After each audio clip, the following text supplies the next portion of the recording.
नमस्कार. Beyond the script या सीरीजमध्ये आज आपल्यासोबत आहे मालाड पासून ते अंडरआर्म क्रिकेट विश्वामध्ये स्वतःच्या नावाचा जिने ब्रँड बनवलंय अर्थातच ट्रिपल एची ब्रँड अँबॅसेडर असेल, तदनंतर वाय कट्टा चषकाची प्रथम पारितोषिक ज्या खेळाडूने अर्थातच ज्यावेळी फक्त अंडरआर्म क्रिकेट म्हणजे पुरुषांचं क्रिकेट असं म्हटलं जायचं, परंतु त्यावेळी एक मुलगी हातात बॅट घेऊन मालाडच्या परिसरातून मैदानामध्ये उतरली आणि मुलांइतकंच सुंदर क्रिकेट मुली सुद्धा खेळू शकतात हे दाखवून दिलं. आपल्यासोबत आहे मानसी इत्तर. आमच्या चॅनलमध्ये आपलं स्वागत आहे. मानसी, सर्वप्रथम क्रिकेट खेळायला कधीपासून चालू केलंस? लहान होती तेव्हापासूनच.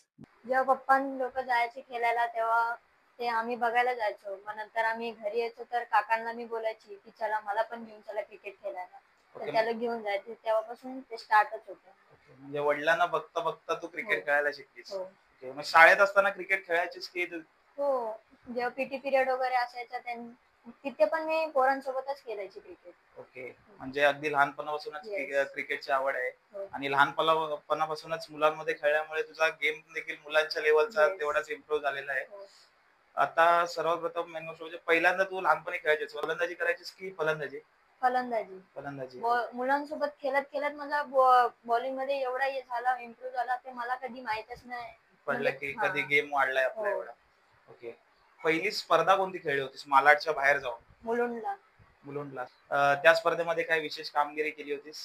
Best bowler. Best bowler. तिथून मी तिथून मानसी इतकर हे नाव Yes. अंडरआर्म क्रिकेटमध्ये चर्चेस आलं. हो. ओके.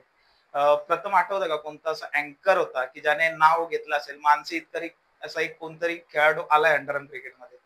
ते लोकांनी घेतलं पण आठवण नाही कोण पहिला घेतलाय. पहिला. ओके. हो. पण बेस्ट बॅट्समनचा अवॉर्ड कधी घेतलास आणि किती धावा केलेल्या ते आठवतंय? बॅट्समॅन वसईमध्ये घेतलेला पण केवढा धावा केलेला ते आठवण नाही. फेवरेट स्पर्धा आतापर्यंत एवढ्या सगळ्या स्पर्धा खेळलेस त्यातली फेवरेट स्पर्धा कोणती? फेवरेट 2 आहे. एक वाय कट्टा आणि एक एपीएल. वाय कट्टाची आय थिंक 24 बॉल 28 ची मॅच होती हो. फायनलला. तुम्ही रन्स खूप कमी केल्या होत्या हो. आणि ज्या टायमाला तुम्ही जिंकलात त्या टायमाला ती हग केली होती.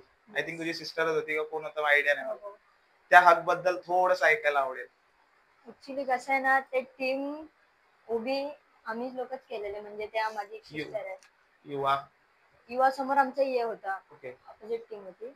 म्हणजे ती कांदिवली राहते रविता. रविता सिंग. हो, रविता सिंग ती माझी बहीण माझे पप्पा लोक सगळे मिळून आम्ही टीम उभा केली आणि ते लई इमोशनल मॅच होता आमच्यासाठी कारण की एवढी मोठी टीम आम्ही उभा केली आणि फर्स्ट टुर्नामेंट आम्ही जिंकलो त्याबद्दल. त्यामुळे ती स्पेशल हग हा. होती. हो. पूर्वीची माणसं आणि आताची माणसं यामध्ये काय फरक जाणवला का? हो. जास्त इज्जत भेटायला लागली आजूबाजू. पहिला तुम्ही लोकल लेवलला जेव्हा इथे खेळायला चालू केलं तेव्हा कोणत्या टीमसाठी खेळायचं? मी फक्त माझ्या एरियाच्या टीम मध्ये खेळायची. ओके. जे माझे फ्रेंड्स होते त्यांच्यासोबत. तिथून मग बाहेर केव्हा खेळायला सुरुवात केली? मुलुंडला जे बोललात पहिली स्पर्धा ते 2022 मध्ये. 2022 मध्ये. हे मॅच झाला ऑप्शन बेसच्या नंतर सीझन संपल्यानंतर सीझन जर स्टार्ट झाला तेव्हा मेलविन खेळली. मेलविन मध्ये मेमोरियल कप. हा. हो. तिथे खेळली मग तिथे मी अँबॅसेडर बनली 2 महिन्यात. येस. मी सांगायला आवडेल की मानसी इतकर हे ट्रिपल एच स्पोर्ट्स जो ब्रँड आहे त्याची फिमेल अँबॅसेडर सुद्धा देखील आहे. ते अँबॅसेडर जेव्हा बनलीस त्याच्यानंतर कुठेतरी जास्त जबाबदारी आली की आपल्याला आता अजून चांगलं खेळायचं कारण की एका ब्रँडला आपण रिप्रेझेंट करतो. मी असं ते जास्त विचार नाही घेतला. मी माझा गेम खेळत राहिली. बस मला एवढं आहे की माझा उद्या मॅच असेल तर मला आज प्रॅक्टिस करा आणि केली मी आणि उद्या मला चांगल्या लेवलवर खेळायचं असं. ओके. तुझ्या या प्रवासात ट्रिपल एचचा देखील तेवढाच वाटा असेल, शैलुदा असेल त्यांचा तेवढाच, त्याच्याबद्दल 2 शब्द. शैलुदाचा आभार आहे की ते मला अँबॅसेडर बनवले. माझा कला बघितला आणि मला अँबॅसेडर बनवले आणि मी खूप लवकर अँबॅसेडर बनली. मला येऊन फक्त 2 महिने झालेले आहेत त्या फील्डमध्ये क्रिकेटच्या बाहेर साईड. तर मी एवढं लवकर बनली म्हणून मला लई बरं वाटतं. एखादी स्पर्धा जी तुला आता खेळायची आहे की अजून खेळली नाहीस? देवप्रतिष्ठा नाही जे आम्हाला एंट्री भेटत नाही. मी खेळली एकदा.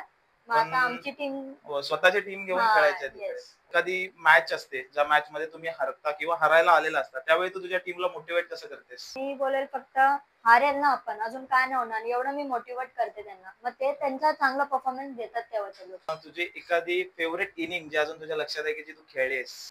तेच वाय कट्टा हे काय. वाय कट्ट्याला बॅटिंग बॉलिंग दोन्ही मध्ये? हो. फायनल मॅचला मी खेळली म्हणजे चौका मारली तेच player of the match. Okay, he trophy आहे. हो. Yes, Player of the Mangesh match. Narkar मित्रमंडळ वायचे हो. 2024. Yes. Okay. Favourite batsman? Batsman Lokhande आणि आकाश गुरवगल्ली. शुभम लोखंडे आणि आकाश गुरव. Yes. तर फेवरेट टीम, ज्या टीम मध्ये खेळायला खूप आवडतं किंवा खेळायची इच्छा आहे?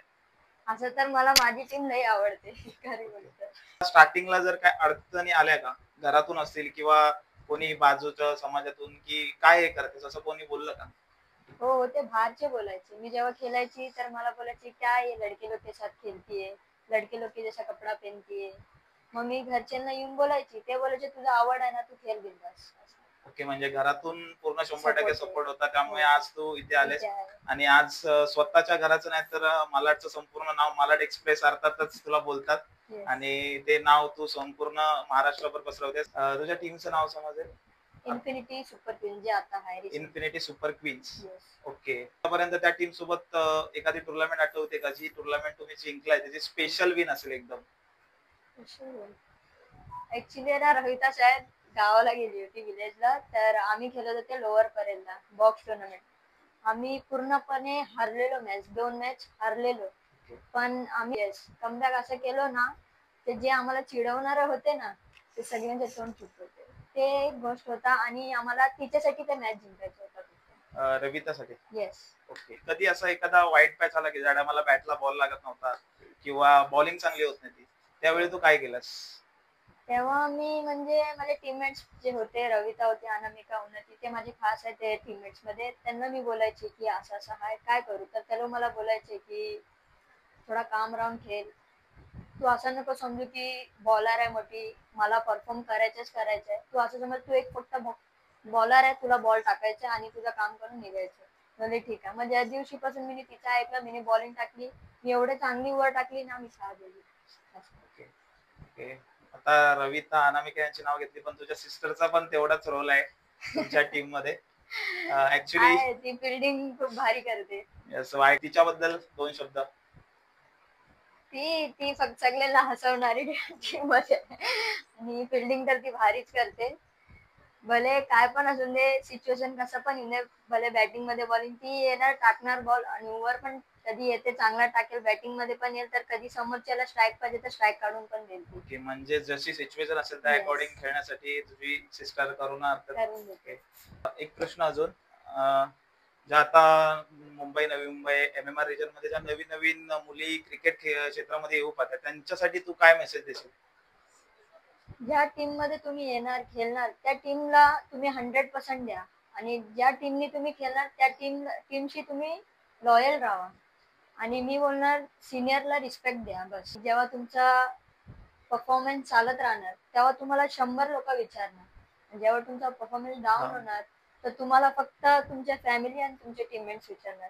मी माझ्या टीममेट्सच्या बद्दल बोलणार की जर माझा डाऊन परफॉर्मन्स चालणार तर मला माहित आहे पूर्ण गॅरंटीने की मला टीममेट्स माझे सपोर्ट. सांगण्याचं महत्व मानसीचं एवढंच आहे आणि ही स्टोरी सांगण्याचं एकच कारण आहे, ज्या टीम मध्ये खेळाल त्या टीम साठी लॉयल राहा. ज्यावेळी कोणी नसेल त्यावेळी तुमची फॅमिली आणि तुमची टीमच तुमच्या सोबत असणार आहे, एवढंच. माझा पण डाऊनफॉल आलेला तेव्हा मी म्हणजे 3 मॅच मध्ये मला त्या लोकांनी ओपनिंग पाठवलेले माझ्या टीममेट्सनी. 3 बॉलवर मी पहिल्या बॉलवर आउट झालेली 3 मॅच मध्ये. तर मी लोखंडेला कॉल केलेली की माझ्यासोबत असं असं होतोय. तो बोलतो तू प्रॅक्टिस काय करते? मी बोलले प्रॅक्टिस मी फास्ट बॉल टाकतात मला पोरं लोक त्याच्याने करते आणि मी व्हायची आउट स्लो बॉलवर, स्पिनरला. येस, स्लो बॉलरला. आणि मी फास्ट बॉल लय माझा खूप चांगला आहे खेळणं.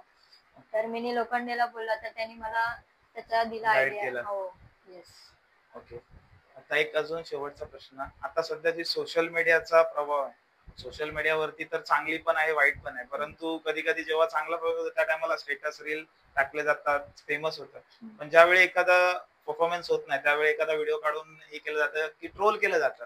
सोशल मीडियाच्या प्रसिद्धीबद्दल थोडस तुझ्या शब्दातून ऐकायला आवडेल की तू कसं बघतेस या प्रसिद्धीकडे, तुझ्याबद्दल असेल किंवा इतर. जर माझा परफॉर्मन्स डाऊन चालत असेल तरी पण मी माझा ते विकेटचा मी व्हिडिओ टाकेन माझ्या इंस्टाग्रामवर.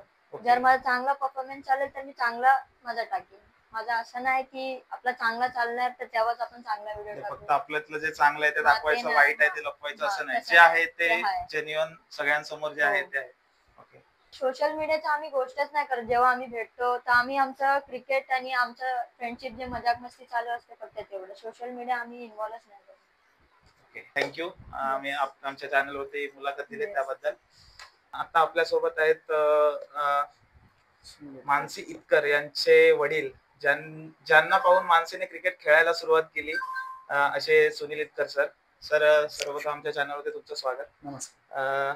सर, मानसीने जेव्हा पहिल्यांदा बोलली की मला बाबा मला क्रिकेट खेळायचं आहे, त्यावेळी तुम्ही तिला कसा प्रतिसाद दिला? ऍक्च्युली मी जेव्हा खेळायला जायचो ना, हे पोरांना सोबत घेऊनच जायचो. तेव्हापासून ते इच्छुक झाले खेळायचे. मग तेव्हापासून ते क्रिकेट खेळायला इच्छुक झाल्यानंतर ते मैदानमध्ये आले, खेळायला लागले. ते लहान होते 5-6 वर्षापासून, तेव्हापासून ते खेळते. ते ऍक्च्युली लेफ्टीच खेळते आणि राईटी बॉलिंग टाकते. हा, हे तिचं वेगळं विशेषण आहे, ते सांगायचं राहून गेलं होतं. माझे क्रिकेटचं जे भूत आहे ते भूत त्याच्या अंगामध्ये गेले. ती लहान आहे, तिच्या अंगामध्ये गेलं. त्याच्या अंगामध्ये गेल्यानंतर माझं थोडं क्रिकेट पण थोडं मायनस मध्ये गेलं.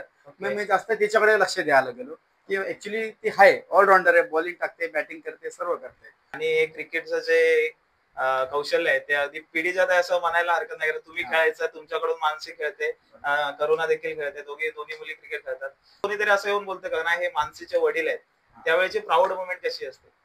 माझी पोरगी जेव्हापासून क्रिकेट खेळायला लागले, मला लोक सांगतात नाही हे मानसीचे पप्पा आहेत, हे करुणाचे पप्पा आहेत असे बोलतात. पण मला सन्मान वाटतो, माझी इज्जत वाढते त्याच्या. ज्यांनी मानसीला घडवलंय, ज्यांनी मानसीला क्रिकेट खेळायला शिकवलं, तर ती नक्कीच एक प्राऊड मोमेंट असते.